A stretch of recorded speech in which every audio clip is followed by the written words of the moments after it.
Power's a really interesting character. He's one of two brothers, twins, raised in the east side of Los Angeles, who've kind of risen through the ranks. His brother as a state senator, and him as a decorated police officer, who, as we find out in the movie, has to then kind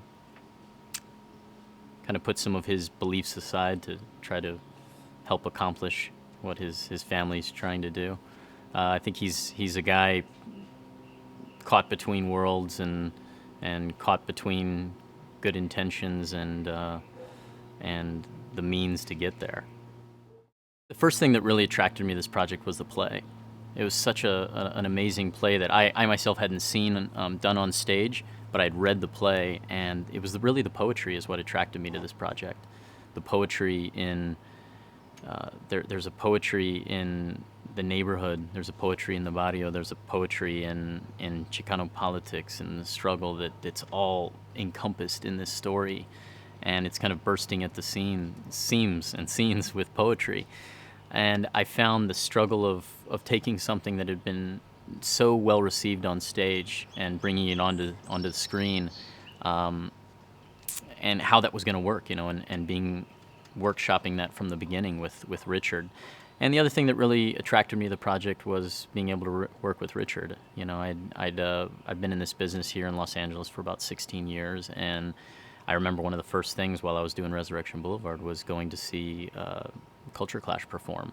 And I'd grown up on the show, and I love their satire and their approach and the sense of humor, and that sense of humor is all through this project as well.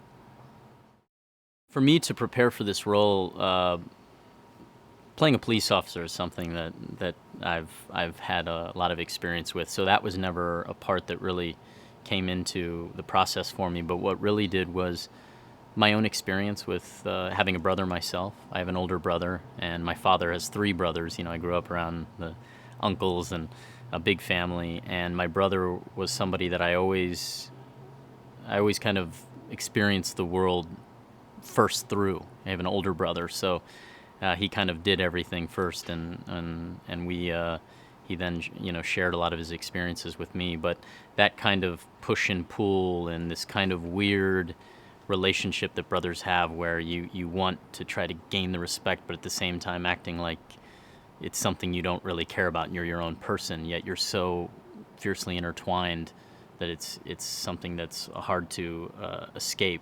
And I think that's what really also why I understood the project from the beginning, or at least that the experience of those two brothers was just the one with my own brother as well. Yeah, working with Enrique Marciano was from the start really fun. He's an interesting actor who is very open with himself, and I think from the beginning, Richard and I realized that when we all met and we were first trying to find out who was playing what and which actors were going to be enlisted, Enrique came on the scene and just immediately, he's a talker. Enrique is I'm trying to think of what the word. Enrique is a smooth operator, and it was clear that this was a guy who'd be perfect to play the politician, to play Water. Mostly the work with him and I think, stood in becoming brothers, forming that bond, and we immediately started hang out, we ride motorcycles together, hung out a lot at the house, went over the script, talked a lot about our mutual experiences, and I really had an absolutely good time working with Enrique. Working with Richard for his directorial debut, there was so much excitement, Here's someone who was just approaching the medium of film from a very different angle. Richard himself is an actor very much entrenched in Hollywood and some big blockbuster, comedy hits and things. So he's no stranger to it, but he was coming at it. It felt like almost somebody that didn't have that experience with it in a good way, because there was nothing really felt conventional with the way we approached the script, the way we worked on it, the way we rehearsed, the way we shot, and then ultimately the way he even workshopped it and showed it when it was like not even anywhere near done. But that's a man from theater, and that's a performance artist, and that's him putting so many of these different aspects of his character and what he's gleaned from this business over the years, and cram that into a singular project that's so full of life, and as I said before, so full of poetry, that it was really, it was exciting, and you just kind of felt sometimes you just put your faith in it and rolled with what was going on and trusted that he was kind of the Mad Hatter that had an idea of the way everything was going to come together. And I think, Enrique, the funniest thing is him and I would turn to each other continually during Richard's directing and just be kind of like, I think this guy's crazy. I really think he is. And we would just laugh to ourselves and give ourselves over to the process.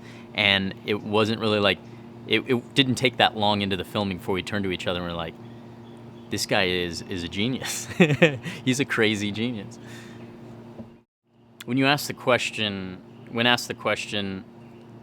what message Water and Power delivers, it's such a difficult question to answer because I think there's so much in it. It's bursting at the seams with symbolism and direct, satire, as well as this noir vein that runs throughout it that kind of has a real sense of humor about itself, while at the same time taking on really big themes.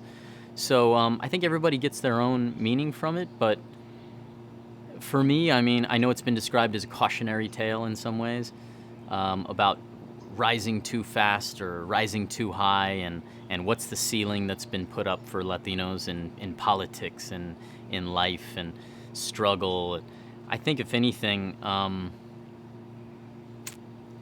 it's a story of survival and almost being shown the limitations, the boundaries that have been set up just by the systems around us, and watching two hardscrabble kids from the streets try to forge their own path, and ultimately it's in some ways a fatal one.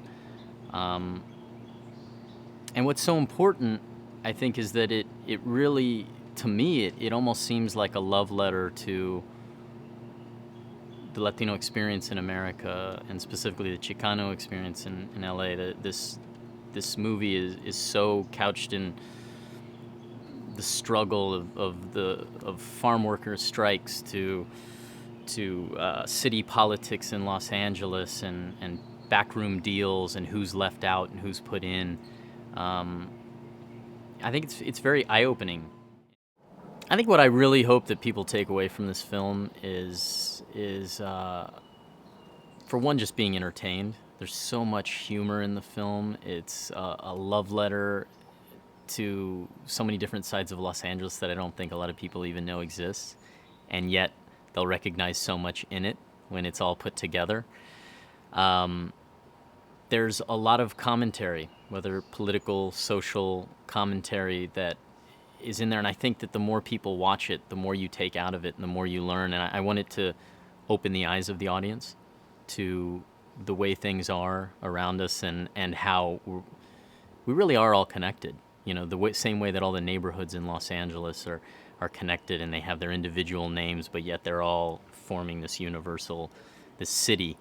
I feel that's the way this movie is too. It brings together all these parts, and if anything, I would think people would be entertained with learning something about a city they think they already know everything about.